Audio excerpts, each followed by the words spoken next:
Hello friends, હું જ્યોતિ ગજ્જર સુરતથી. આજે હું તમારી સાથે ઠંડીમાં ગરમા ગરમ ખાવાની મજા પડી જાય એવા નાસ્તાની રેસીપી શેર કરું છું. ગોટા માટે ચોક્કસ માપ સાથે લોટ તૈયાર કરવામાં આવે તો દર વખતે એક સરખા પોચા જાળીદાર બને. આ રેસીપીમાં મેથી પાલકના ગોટા સાથે ખાવા માટે સુરતની ફેમસ કઢી ચટણી પણ બનાવશું. માટે વિડીયોને સ્કીપ કર્યા વગર એન્ડ સુધી જોતા રહો. તો ચાલો આજની આ મજેદાર રેસીપી શરૂ કરીએ. ગોટાનો લોટ તૈયાર કરવા માટે એક વાસણ લઈને એની ઉપર ચાળણી રાખી છે. એમાં 2 કપ બેસન લઈને ચાળી લઉં છું. 2 કપ વજનમાં 200 ગ્રામ બેસન લીધું. એમાં 2 ટેબલસ્પૂન ચોખાનો લોટ ઉમેરું છું. હવે આ બંને લોટને ચાળણીમાંથી ચાળી લઈએ.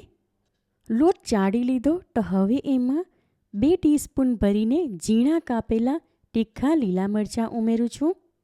સાથે એમાં 1/2 ટીસ્પૂન જેટલી હળદર, 1/2 ટીસ્પૂન જેટલી હિંગ અને સ્વાદ પ્રમાણે 2 ટીસ્પૂન મીઠું ઉમેરું છું.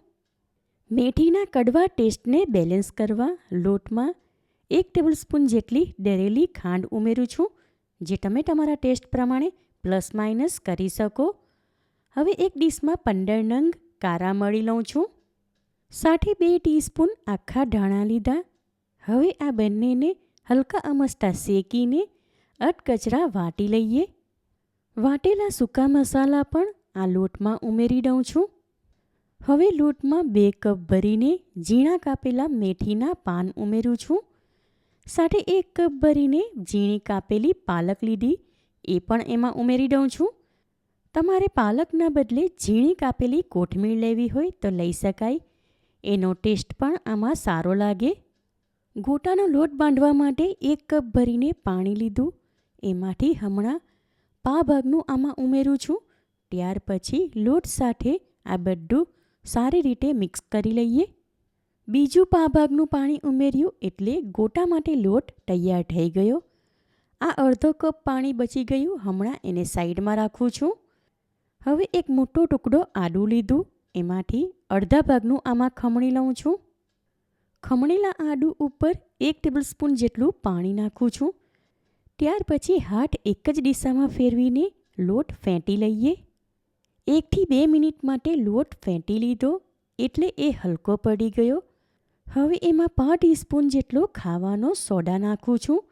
એની ઉપર 2 ટેબલસ્પૂન જેટલું હુંફાળું તેલ અને 1 ટેબલસ્પૂન જેટલું પાણી નાખીને લોટમાં સોડા અને તેલ સારી રીતે મિક્સ કરી લઈએ. સાથે આ ટાઈમ પર આમાં 1 થી 1.5 ટીસ્પૂન જેટલો લીંબુનો રસ ઉમેરું છું, એટલે સોડા એક્ટિવેટ થઈ જાય. થોડીવાર માટે લોટ ફેંટી લીધો એટલે હલકો અમસ્તો ફૂલી ગયો. હવે આ ટાઈમ પર એકવાર ટેસ્ટ કરી લઉં છું. લોટમાં મીઠું ઓછું લાગે છે, માટે 1/2 ટીસ્પૂન કરતાં અડધા ભાગનું ઉમેરીને મિક્સ કરી લઉં છું. ગોટા માટે લોટ તૈયાર છે અને એની કન્સિસ્ટન્સી પણ એકદમ પરફેક્ટ છે. બીજી તરફ ગોટા ફ્રાય કરવા માટે કઢાઈમાં તેલ લઈને સ્ટવ ઉપર ગરમ કરવા મૂકી દીધું હતું. એ ગરમ થઈ ગયું. ગોટા ફ્રાય કરીએ એ પહેલાં તારવાળી જારીમાં મોળા મરચાંના ટુકડા લીધા. એને ફ્રાય કરી લઉં છું એટલે તેલમાં મરચાંનો ફ્લેવર આવી જશે. મરચાંને બીજી જારી વડે કવર કરીને ફ્રાય કરવા, એટલે એમાંથી તેલના છાંટા બહાર ન આવે. મરચાંનો હલકો અમસ્તો કલર બદલાયો ત્યાં સુધી એને ફ્રાય કરી લીધા. હવે એને એક ડીશમાં લઈને એની ઉપર સ્વાદ પ્રમાણે મીઠું સ્પ્રિંકલ કરવું. ત્યાર પછી થોડો થોડો લોટ હાથમાં લઈને તેલમાં ગોટા મૂકીએ. ગોટા ફ્રાય કરતી વખતે ગેસ ફ્લેમ મીડિયમથી લો તરફ રાખવી, એટલે વચ્ચેથી કાચા ન રહે. એક બેચમાં જેટલા આવે એટલા જ હમણાં આ કઢાઈમાં ગોટા ફ્રાય કરવા મૂકું છું. જેમ જેમ ગોટા નીચેની સાઈડેથી ફ્રાય થશે તેમ તેમ એની જાતે જ એ પલટાઈ જશે. તમે જોઈ શકો છો ધીરે ધીરે દરેક ગોટા એની જાતે જ પલટાઈ ગયા. હવે કઢાઈમાં જારી ફેરવતા રહીને ગોટા ફ્રાય કરી લઈએ. દરેક ગોટા એક સરખા ફ્રાય થાય અને એની ઉપર એક સરખો કલર આવે એ માટે એને જારીના પાછળના ભાગ વડે ફેરવતા રહેવું. થોડીવાર પછી આ ફર્સ્ટ બેચના ગોટા ફ્રાય થઈ ગયા અને દરેકની ઉપર હલકો ગોલ્ડન કલર આવી ગયો. માટે એને ટારવાળી જારીમાં લઈને પેપર નેપકિન ઉપર રાખું છું. ત્યાર પછી આ જ પ્રમાણે બાકીના લોટમાંથી ગોટા બનાવી લઈએ. ગરમા ગરમ મેથી પાલકના ગોટા તૈયાર છે. તમે જોઈ શકો છો ગોટા અંદરથી રૂ જેવા પોચા અને જાળીદાર દેખાય છે. તેમજ ટેસ્ટમાં તો એનો કોઈ જવાબ જ નથી. ઠંડીની મોસમમાં ગરમા ગરમ ગોટા, તળેલા મરચાં અને બેસનની કઢી સવારના કે સાંજના ટાઈમ પર ખાવા માટે આવો નાસ્તો હોય તો મજા પડી જાય. ગોટા સાથે ખાવા માટે બેસનની કઢી કેવી રીતે બનાવી હતી એ રેસીપી પણ જોઈ લઈએ. કઢી બનાવવા માટે એક વાસણમાં અડધો કપ વજનમાં 50 ગ્રામ બેસન ચાળી લીધું. એમાં અડધી ટીસ્પૂન જેટલા ઝીણા ચોપ કરેલા તીખા લીલા મરચાં ઉમેરું છું.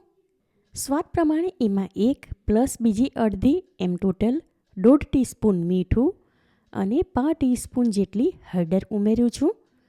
હવે એમાં 2 થી 3 ટેબલસ્પૂન જેટલું પાણી ઉમેરીને બેસનની પહેલાં સ્મૂધ પેસ્ટ બનાવી લઈએ. ત્યાર પછી જરૂર પ્રમાણે આમાં પાણી ઉમેરું છું. લાસ્ટમાં હું તમને જણાવી દઈશ કે ટોટલ કેટલું પાણી ઉમેર્યું. અડધો કપ બેસનમાં 3 કપ પાણી ઉમેર્યું એટલે કઢી માટે આવું પાતળું મિશ્રણ તૈયાર થઈ ગયું.